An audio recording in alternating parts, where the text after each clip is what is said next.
Fucking camera. What an entrance. Yeah. Hello, YouTube, and people who watch me and that. I say YouTube. Nerves. Right, today I want to talk about something a little bit different rather than doing a spirit box session or bash Huff over the head. We'll leave Huff for a while and we'll just sort of sit back and watch from the sideline and see what else he pulls out. You never know, he might start doing his stuff properly, but I don't hold up much hope. We've put the challenge down. Anyway, this isn't about him, okay? Yeah, I thought I'd talk about my experiences and the curiosity behind my avatar, Charlie. Now that picture is a bit of a one in a million, as if any of you got to my Google Plus page and seen it. Yeah, it's quite formidable, isn't it?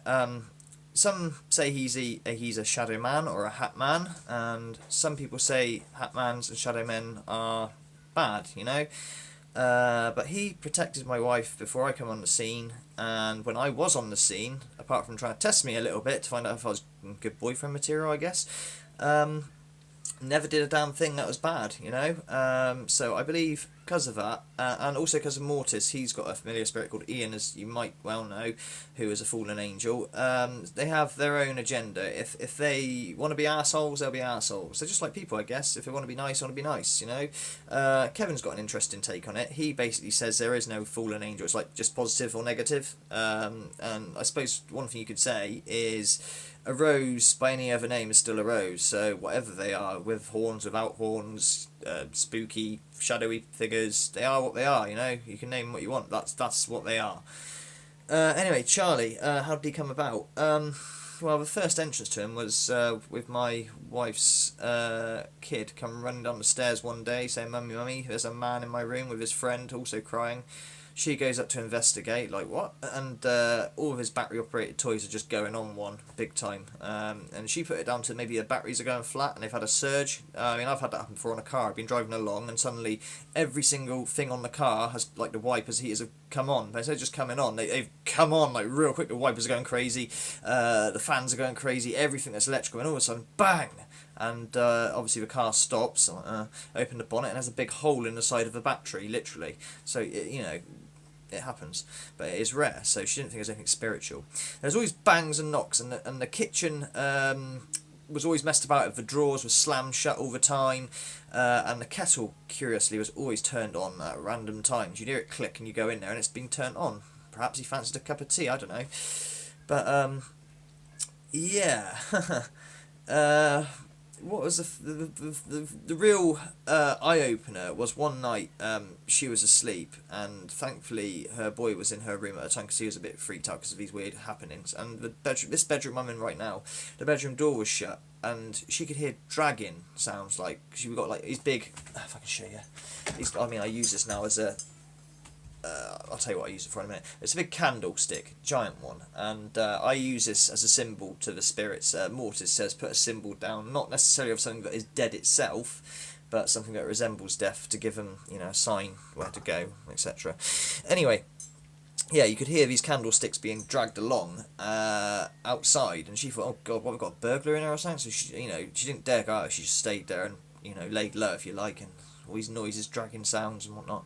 Anyway, she fell asleep. Next day, woke up, opened the door, and she'd been barricaded in her room. And when I say barricaded, don't think like she couldn't open the door, she could just step over things, but it's just like, wow, everything has been moved about big time, what the hell? And she heard it. You know, I don't know if she'd have opened the door and seen it going on, you know, I'd been a bit of a weird thing, seeing things float around. But yeah, once his contact was established via a Ouija board, he spelt his name Char, and then one of their friends goes, "Oh, Charlotte." Of course, he went, "Yeah." Of course, he's a bit of a prankster. No, his name's not Charlotte. She had mediums round. Turns out to be Charlie. He's from World War One or Two. He didn't say, but he's happy being here. You know, and he means no harm, but doesn't give much else away. He's even protected her a few times. She had a real gothic boyfriend, and he was quite rough, all consensual, mind, so I don't think rape or anything, but she had bite marks on her and all sorts, and Charlie took a dislike to this, I'm assuming. She was tied up one day on the bed, and yeah, things happen. And after the session, shall we say, as soon as he unlocked her, lighters and little inanimate objects were thrown at him. When I say thrown, don't think it's like some sort of Hollywood movie where things are thrown, like, you know, knock him out or anything, but, you know, a lighter would just be thrown sort of towards his direction or something small, and gusts of wind, like massive gusts of wind, would go past him and freak the shit out of him. He never returned. It's kind of interesting. So what things have I experienced from Charlie? Wow. He used to communicate via the dimmer lights. He used to be able to turn the dimmer lights up for yes and down for no. It was usually yes/no questions. We used to have them almost every night. We'd hear a click, and we'd know he's there. "Hello, Charlie," we'd say, and he would do a couple more clicks to let us know he was there. And it's a real distinctive noise. When I say clicks, like a static.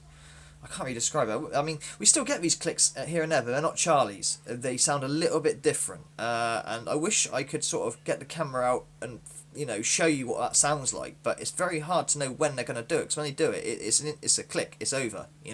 What I do is keep the thing running all day and hope for the best and troll. Hopefully they might do it now while I'm talking. You never know. If they do, let's hope we get it on camera. But Charlie, he's given me sleep paralysis before. Shadow Men are known for doing this, and it's usually a negative thing, but I made the mistake of, because I got quite friendly, I said, I wonder what it's like to be a ghost. Fucking famous last words that was, wasn't it? That night I fell asleep, and I felt, I can't describe it, I couldn't lift my eyes, I felt awake, but it was like I was in a wind tunnel, I think the best way to describe it. And, he did this like little rhyme to me. He said, "This is a joke, this is how it goes, this is how it feels to be a ghost." I'll never freaking forget that. And it freaked me out a little bit, but then when I thought about it, I did ask, I wonder what it's like to be a ghost. And I suppose you tried to show me, maybe it is all windy like that. I don't got a clue, but it was an experience, shall we say. He doesn't like alcohol. I don't think he smashed a vodka bottle once.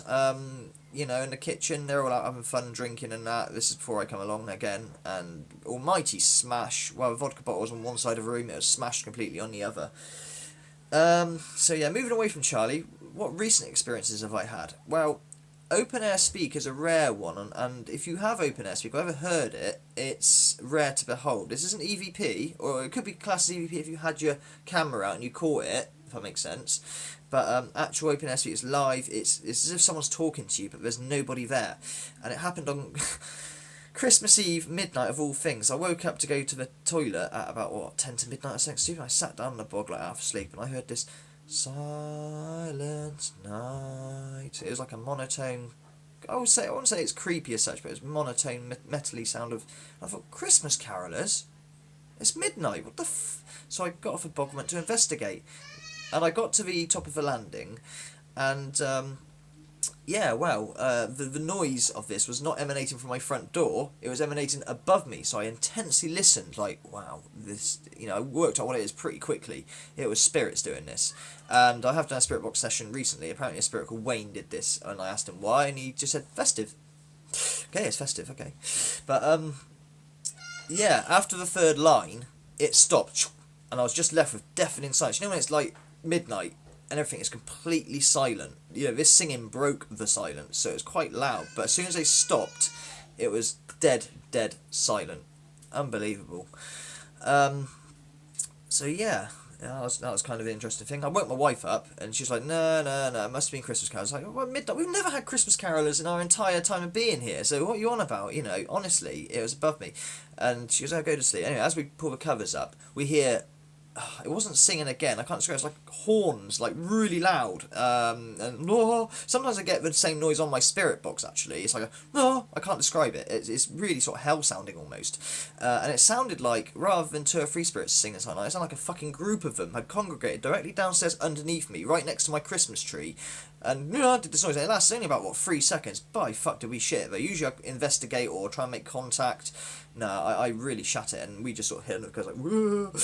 That was kind of freaky because of the loudness of it. It's extremely loud. You don't expect, if you are going to hear these sort of things like EVPs, they're very quiet on it. You got to amplify them, listen to it. Nah, this was really loud, and it lasted only like second. It's 2 seconds maybe the second one. The first one was longer.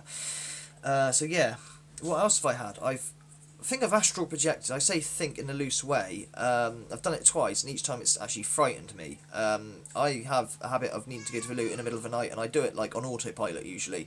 Well, this time I got up thinking I was going to the loo, and my eyes were heavy. I remember this, so I couldn't really see up, I couldn't really see down, but what I did notice was the ceiling was pitch black, and the floor was pitch black, and the middle was quite dimly lit. Anyway, I walked to the bathroom, and I sort of noticed the bath was like shorter than what it should be. The sink was taller. The toilet, everything was all out of proportion. It was the same colours and everything, but different. And as I said, the roof was pitch black. You couldn't see the ceiling, and you couldn't see the floor to the middle. And I thought, alright. So I turned around, and I noticed the bathroom door was shut. So I don't know if it shut behind me. I didn't notice that. I don't even remember actually walking and opening the door, but it was shut.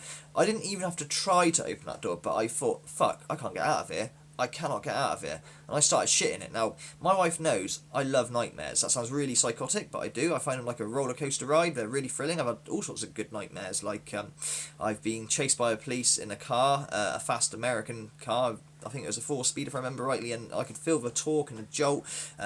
You know, I had no idea what I'd done, but I was a really bad man, and I ended up basically dying because like in typical movie fashion, I went up the slip road and it was a dead end, and it left off the edge of a cliff or something. I felt, you know, I've crashed into a river before and seen the water coming up to drown me, but I've really enjoyed it. I got a kick out of it almost, but no, I was scared this time because it didn't feel like a nightmare.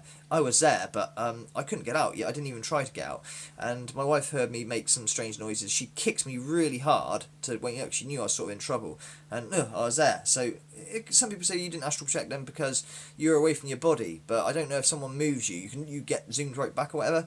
But I didn't just do it once, I did it twice, and the same thing happened again. So yeah, I don't know what happened there, but if I did astral project, I went far. I went to the bathroom. That's all I went to. I didn't go around the world or other places that people have been telling me they can float out of their body and yeah. So yeah, what other things we had? We have the headboard rock backwards and forwards. I think that's like a hint to give them a porn show or something. Who knows? Yeah, they rock the headboard. You know, I've been asleep and I'm feeling this board moving backwards and forwards. I sort of open my eye, and I'm like, well, is that me as I breathe in? But no, it's not. It's a rhythm, and you can see it. FYI, spirits are kind of like children.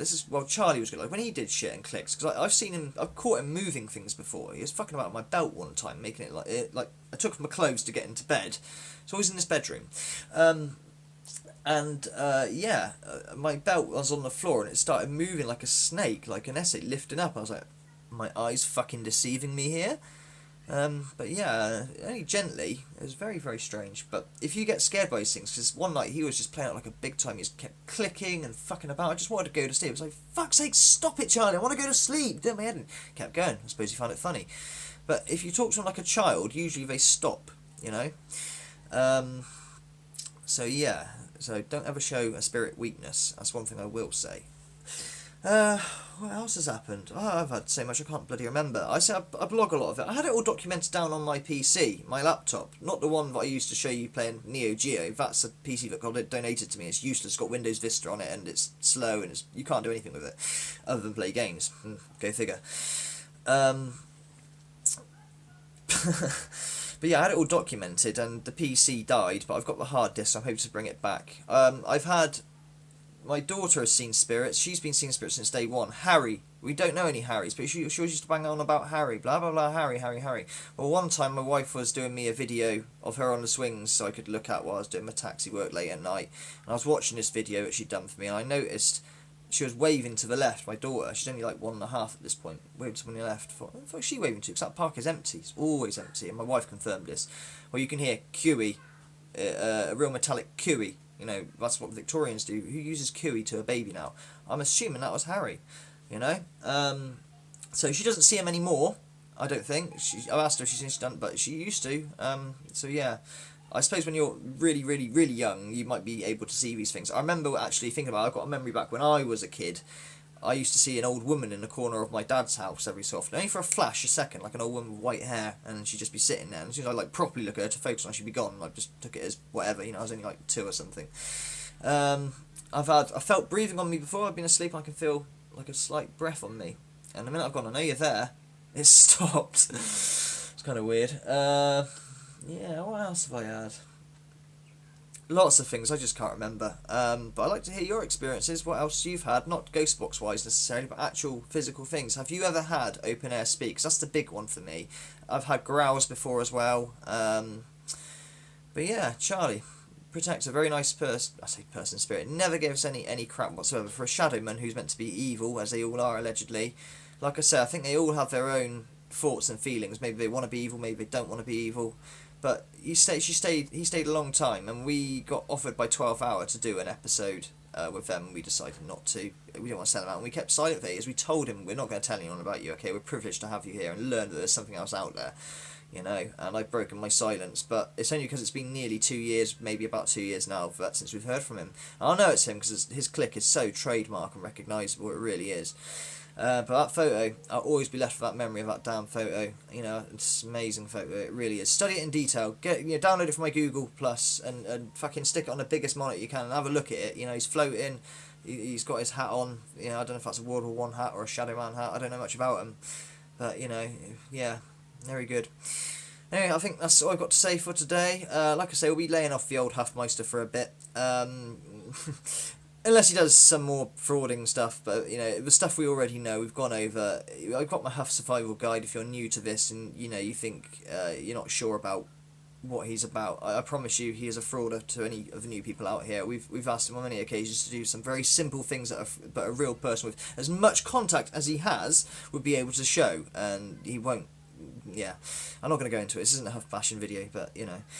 I'll do some more Spirit Box sessions, and shout out to the usual people, you know who you lot are, I don't need to say anything.